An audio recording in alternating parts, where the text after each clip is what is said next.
سلام دوستان، امیدوارم که حال همه شما خوب باشد. خب خوش آمدید باز به یک ویدیو از آموزش کامپیوتر و در این درس من میخوام با شما چگونه تغییر دادن فایل ها و چگونه جایهایشان را عوض کردن و بسیار چیزهای خوبتر را در این درس با شما میفهمانم و امیدوارم که این درس برای شما لازمی باشد و تا آخرش تماشا کنید، بسیار چیزهای خوب میآموزید. خب من پروودنیک خود را میکشایم و خب پروودنیک دوستان سیستم فایل های ما باشد که در آن همه فایل های ما چه جایگذار است سخنیت هستند. خب برای مثال برای اودالیت کردن فایل چقدر که با ما دیدیم من به شما فهمانده بودم که همه فایل ها فرق از صورت یا اینکه تکست های فایل ها مثلا ورد اکسل همه اینها فایلن به یگام چیزش مثلا فرق ندارد چی گونه فرمت دارد و یا مثلا ویدیو است یا اینکه موزیک است هر چیز باشد همه آنها فایل به حساب میروند. خب برای اودالیت کردن بیاید اودالیت نبیاید تغییر نام مثلا همین صورتی که شما میبینید دوستان صورت ساعت من کلاک میگیم به زبان روسی و چگونه این را ما نامش را تغییر میدهیم. شما میتونید در اینجا به میشکه خودتان طرف راست زیر کنید کلیک کنید یعنی و در اینجا پرمین وقت یابید. من در اینجا بسیار چیزهای دیگر دارد از من به خاطری که من یک چند برنامه چی نصب کردگیم در کامپیوتر خود به خاطر این باشد و در شما این زیپ اینها ویژوال استودیو کد اینها نمایش داده می شود و شما در پایان پرمینوت یعنی تغییر نام را می آورید پرمینوت و نامش را تغییر میدیم مثلا به زبانی تاجیکی میگذارید که ساعت نامی فایل تغییر یافت ساعت. خب یا اینکه یک طرز دیگر تغییر نام مثلا در اینجا یک فایل است که نامش بهترین است شما در این بالا پروودنیک главная میابید و زیر میکنید. وقتی که главная را یافته زیر کردید و در بالای فایل اول میجقید بعد главная را میجقید و در اینجا میابید پرمینوت. خب و در اینجا اودالیت است و در پایینش پرمینوت است و پرمینوت میگیریم مثلا به زبان تاجیکی بهترین بنویسید چی تغییر دادیم. خب چقدر که دیدیم دوستان داخل ما توانستیم نام ها را تغییر دهیم. خب بیایید برای اودالیت کردن فایل ها برای مثال من ساعت را اودالیت میکنم اودالیت کردم رفت. خب وقتی که ما اودالیت میکنیم فایل های ما در کامپیوتر یعنی در ویندوز 10 یعنی فایل های ما به کارزین میرود.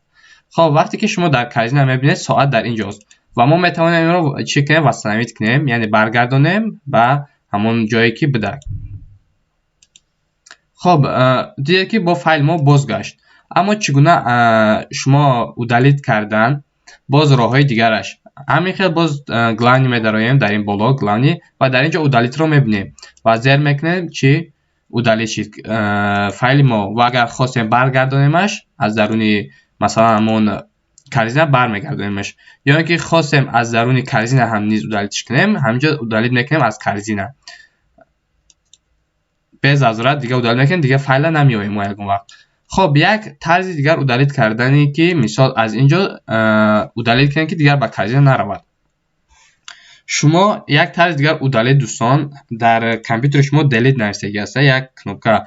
خب من در ویدیو نمیتونم گذاشته اما در قسم نزدیکی رقماتون دلیت نوشتگی هم دلیت هم بجقین چی فایل اودالیت میشه. چه که دیدن من فایل اودالیت کردم و باز واسنویتش میکنم بارو بود واسنویت و بیاید دوستان همین فایل را چقدر اودالیت کردن سرازو در کارزین دیگر نرود پایین اودالیت شود از فایل. شما میتوانید دوستان شیفت رو با دلیت زیر کنید شیفت رو با دلیت یعنی وی میگه دستیت خطی без возвратно удалить этот файл یعنی به بازگشت удалит کنید فایل رو. شما اگر در رو بچخید دیگر وای به کارزین نمیرد، اتوماتیک удалит میشه، دیگر شما فایل رو نمیتونید یافت. یا اینکه همین خیلی وای رو میجخید و главное رو میجخید و удалит رو میابید. в корзина که کرد обычно میشه в корзина و удалит окончательно بنویسید، دیگه удалит میشه окончательно دیگر به возврат. یعنی اگر من удалит окончательно کنم میگه вы действительно хотите без возврата удалить этот файл. به خاطر که این رو میپرسد که вы действительно хотите без возврата удалить этот файл، به خاطر که ما اگر این رو удалит کنیم خیلی عادی وای در корзина ساخته میشه، ما میتونیم که دوباره وای رو چک کنیم، یعنی واسطانیت کنیم، یعنی برگردونیم به فایلی که توانیم استفادهش کنیم. من در رو میجقم چی که میبینیم من در اون корзина میروم، دیگر اون فایل نیست، این فایلی که من از قبل удалит کرده بودم. خب دوستان دیدید که удалит کردن را یاد گرفتید و پرمینوت کردن را یاد گرفتید و اکنون بیایید فایل ها رو به جای دیگر گذاشتنش رو. دوستان شما در اینجا هم یک چند راه داره. دوستان شما میتونید کانتر 3 رو بچخید که برای کپی رایت کردن. بیاید برای مثال اول میشکر طرف راستش رو بچخیم. وقتی که جقیدیم شما دوستان در اینجا میوید کپی رایت رو میوید. کپی رایت. خب در اینجا کپی رایت رو میجقید، یعنی کپی رایتش میکند، نسخه میبردارد و میایید مثلا در ویدیو برای مثال در اینجا вставить میکنیم. вставить یعنی گذاشتن.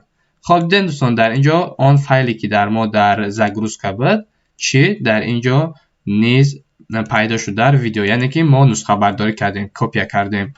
و اگر نیز باز به همین загрузка داریم، این را ما удалит میکنیم، برای دیگر برای ما لازم نیست. و یک طرز دیگر شما به شما میگویم که وقت در زیر این جقیدید، یعنی که بیاید این خیال главное را میجقیم و در اینجا میابیم و قیچی را میابیم به مانند وی زد میشه، کنترل X میشه، یا شما میتونید کنترل X را جقید و وقتی این رو جقیدین هر کدام پاپکایی که خواستیم مثلا با загрузка کرده برمیگردونش. در اینجا میایم سرچ میکنیم، فایل ما با اینجا میآید، با پاپکای загрузка میاد و از درونی که ویدیویی که بود و خودش اتوماتیکی удалит میشود. یا اینکه هر فایل رو مثلا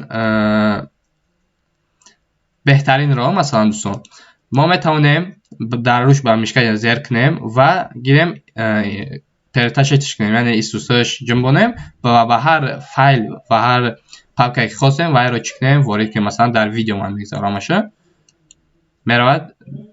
دوستان عذر پرمستید در ویدیو میکنیمش چی دوستان وای میرود کانتر این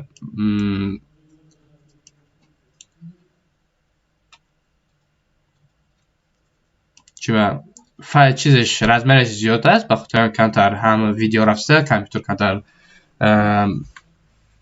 به قوتر است، برای این کانتر загрузка میشد. بیاید من اینو удалит میکنم. برای مثال صورت رو اگر کنیم میگیم در ویدیو میبریم.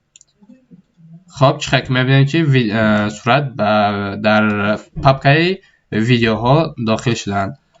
خب باز چی است در اینجا من با شما میتونم گویم از کار با فایل ها удалит و پرمینوتش. خب ما فهمیدیم که چگونه پرمینوت میکنیم، چگونه удалит میکنیم و چگونه فایل ها رو به دیگر پاپکا ها میبریم. مثال در اینجا شما یک سازد میکنیم پاپکا به نام تست مثلا ما میگذارم شه.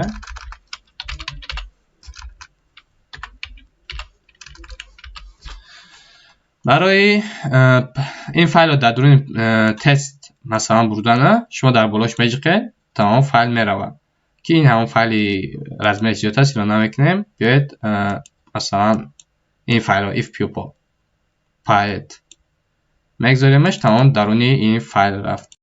خب ادرس هم دوستان این ادرسی مثلا چیز ما هست فایل یعنی پاپکای ما هست در این بالا می شود و شما اگر خواستید پدیلیت مثلا میرکنید میتونید پدیلیتش کنید. در اینجا پچت یعنی فکس کنیدش، پچت که من پچت نداره که پچت رو با شما آموزانم و отдельные люди در اینجا سیستم ادمنستراتوری هست که شما باید بسازید. خب دیگر چی است؟ خب همین که من در این ویدیو خواستم اودالید و تغییر دادن فایل ها را به شما آموزانم. امیدوارم که شما این را آموخته باشید. خب تا درس های دیگر موفق سربلند باشید.